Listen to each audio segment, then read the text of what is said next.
Hey, this is Mike Metcalf with Lanark Equipment here today. We're here to talk to you about the BX23S. We're going to do a little bit of a product demonstration today to show you how to remove the backhoe and the loader. Winter kind of came out of nowhere on us. Again, as Canadians, we're always kind of surprised when it hits us. But we're here now, which is why we're in the shop as opposed to outside. But it's a great day to show this kind of demonstration. We got a nice flat floor to work on. Stick around, we'll get right into it.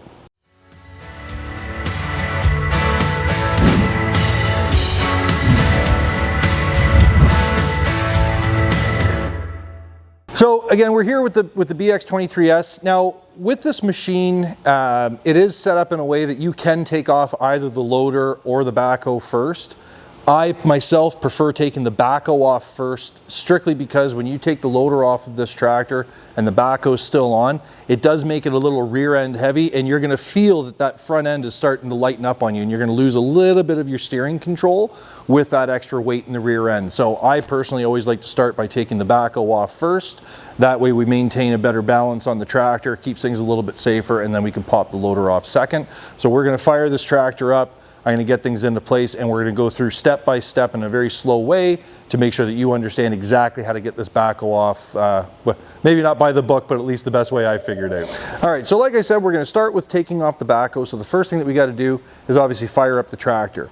Now, normally if you were doing this on your own, or if I was doing this as a demonstration on site, typically I would run the tractor at a much higher RPM, which allows you to use all the functions much quicker. However, for the purpose of the video today, I'm going to keep the RPM low. That way you can hear me a little bit better, but it will show the functions a little bit slower, especially on things like putting the downriggers out. Normally I can do them both at the same time, but at a lower RPM, we're just going to do one at a time. So it will look a little bit slower. This is not to show you how quickly the backhoe can go off and on. It's merely to show you each step as clearly as we possibly can to make sure that you have a complete understanding of how we're going to do that. So let's get the sucker fired up, and then we'll put those downriggers out.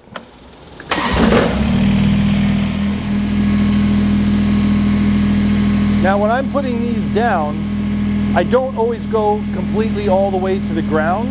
I like to set them up so that they're about an inch or two off of the ground, and I do the same thing on both sides.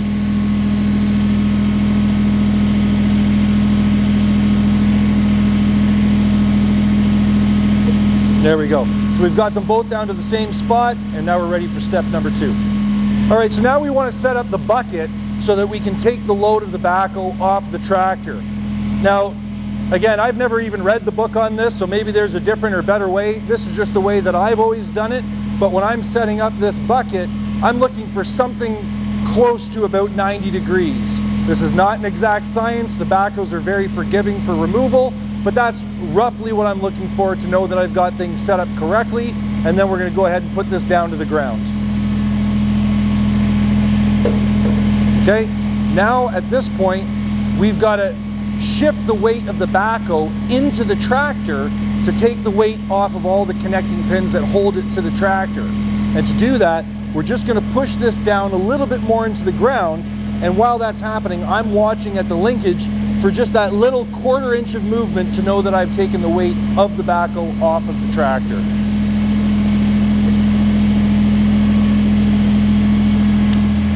So now if you look down here by the subframe of the backhoe, you're going to see this big handle that's your pin basically.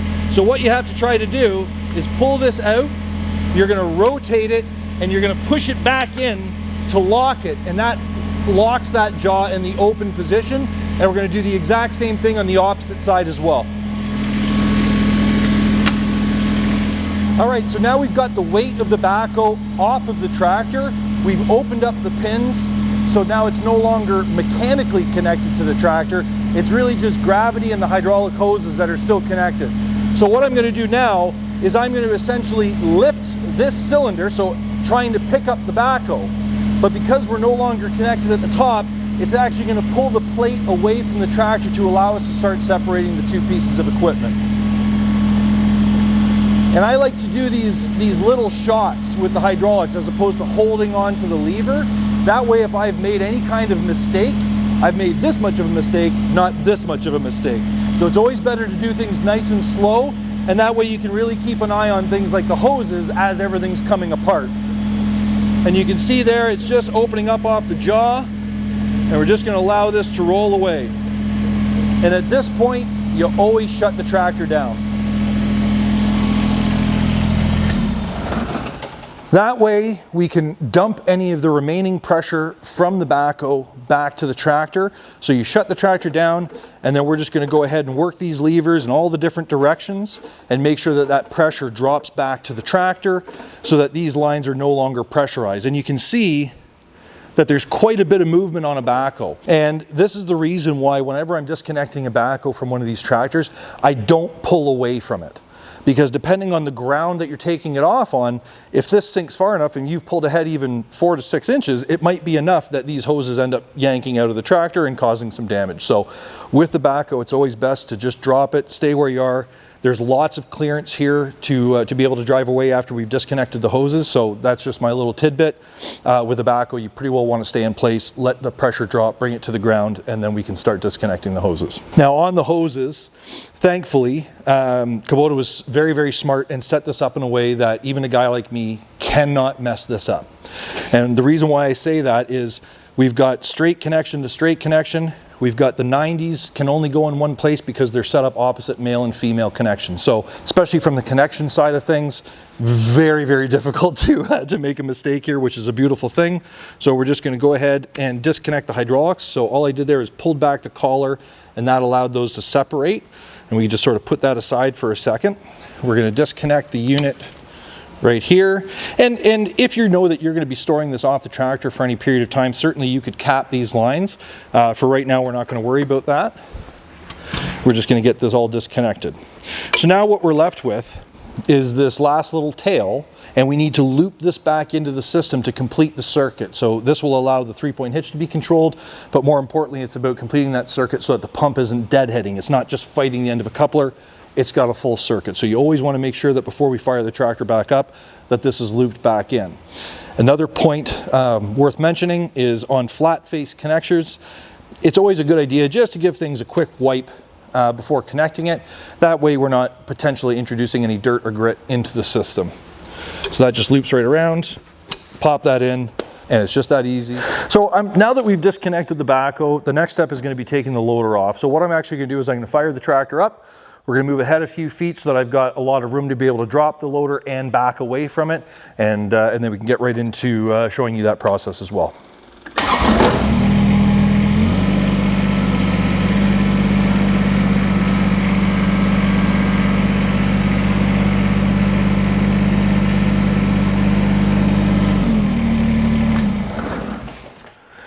All right, so now we're in position. We're going to fire this sucker up, and I'm going to walk you through my way of taking the loader off. I say my way because I have read different ways of doing this. I've seen people doing it in different ways.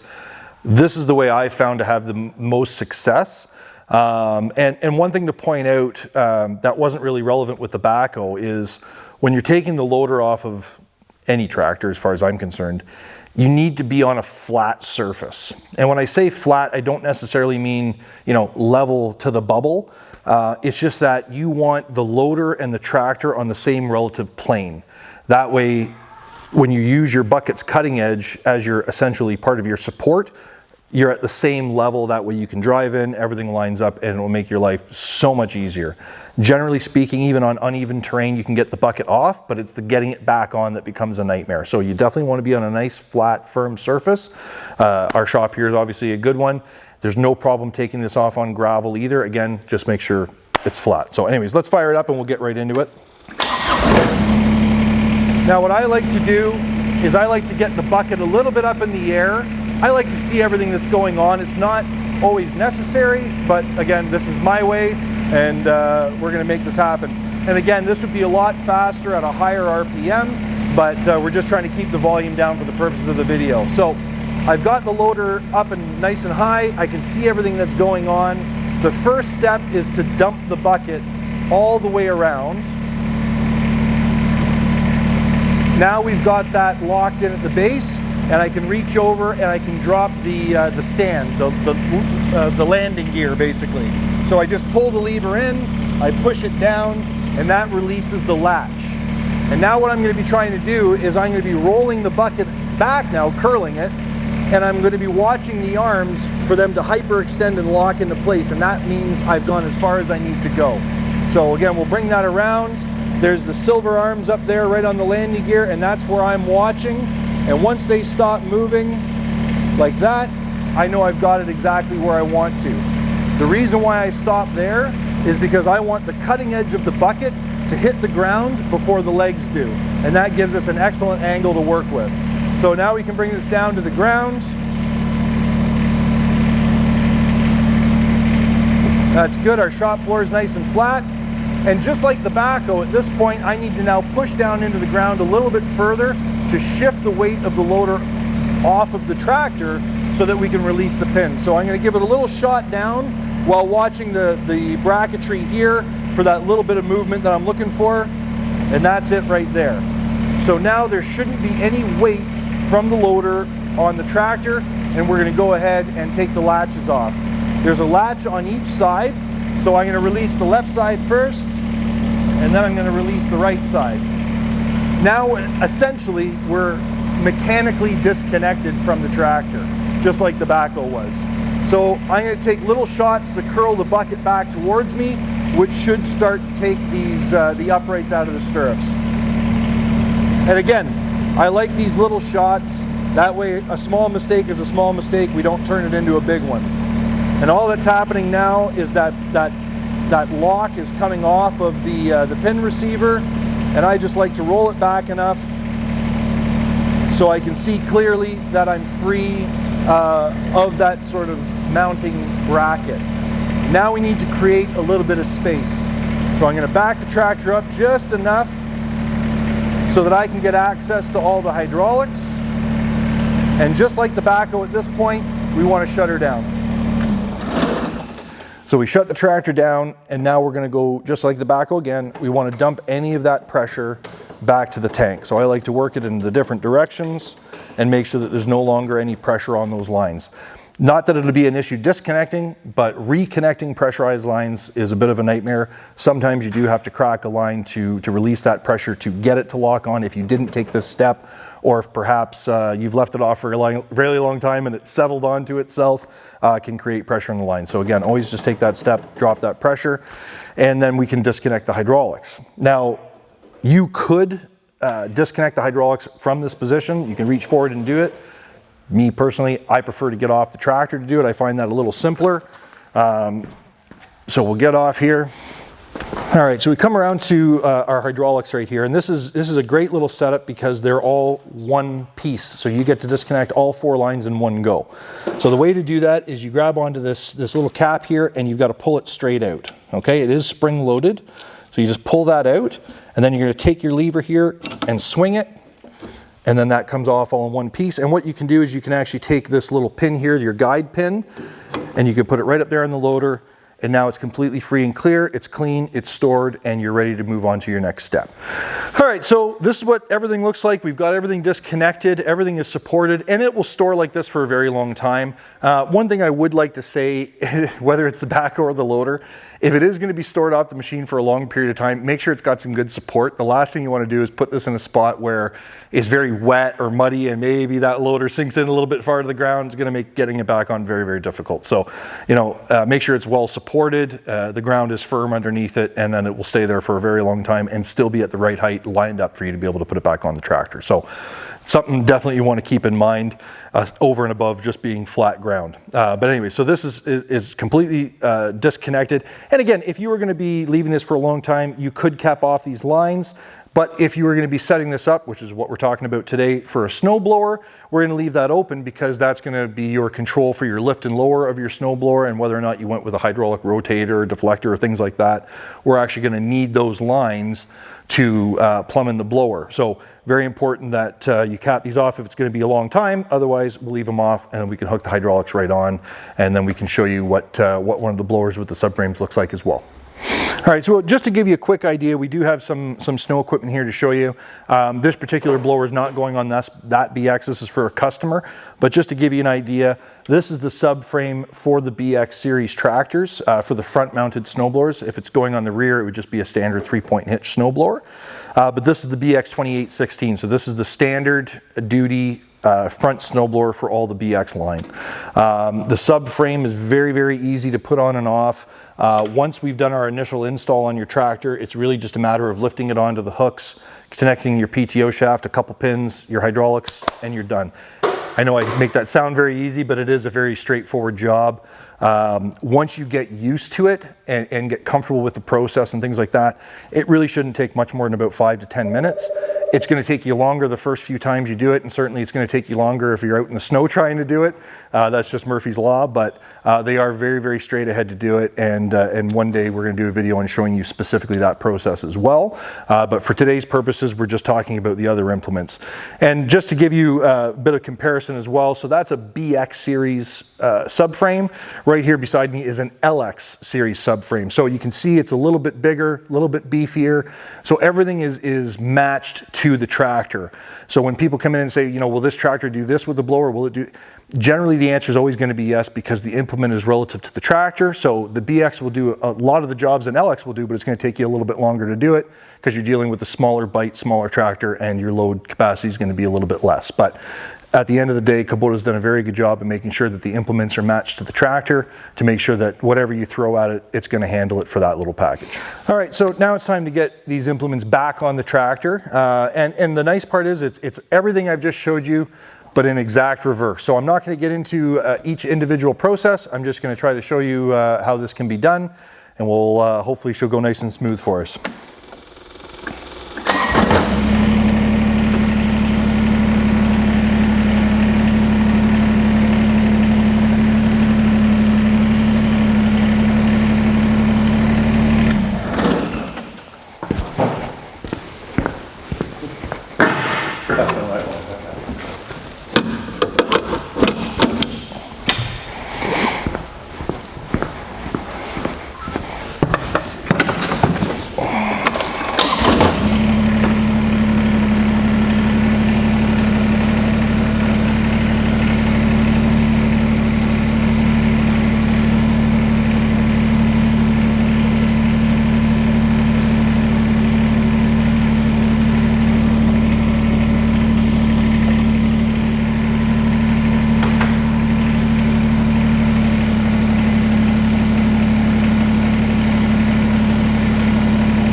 Just like that.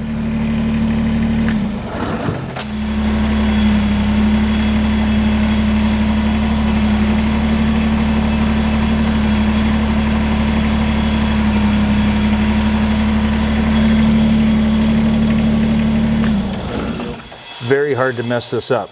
You're always going to go straight connection to straight connection, lock it in, and then what we're left with is the 290s. And because that these are set up opposite male female, you can really only hook it up one way. So give those a quick wipe. And the nice part with having the 90 degree is then you can actually really kind of lean into it to help lock it on.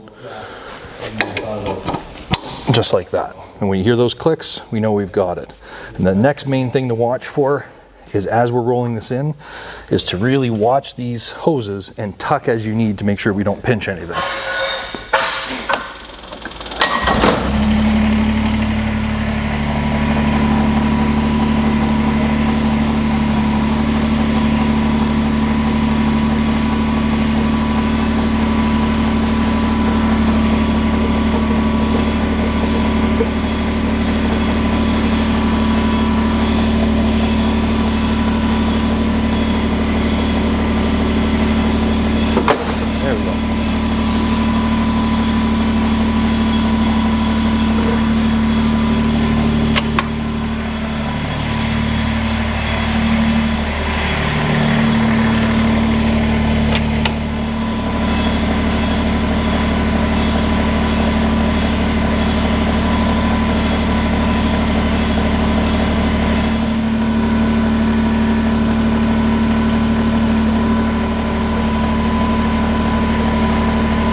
All right, so that's been a quick little product demonstration for you on the BX23S, showing you the loader and the backhoe.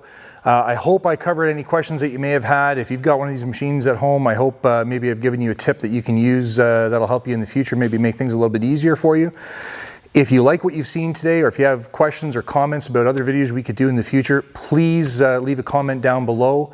Hit the like button, hit subscribe so that we can keep bringing these to you in the future. But the best thing you could do is come on down and see us here at Lanark Equipment at 6253 Highway 43 in Perth, right between Perth and Smiths Falls, or give us a call at 613-264-0485, and we'll see you on the next one.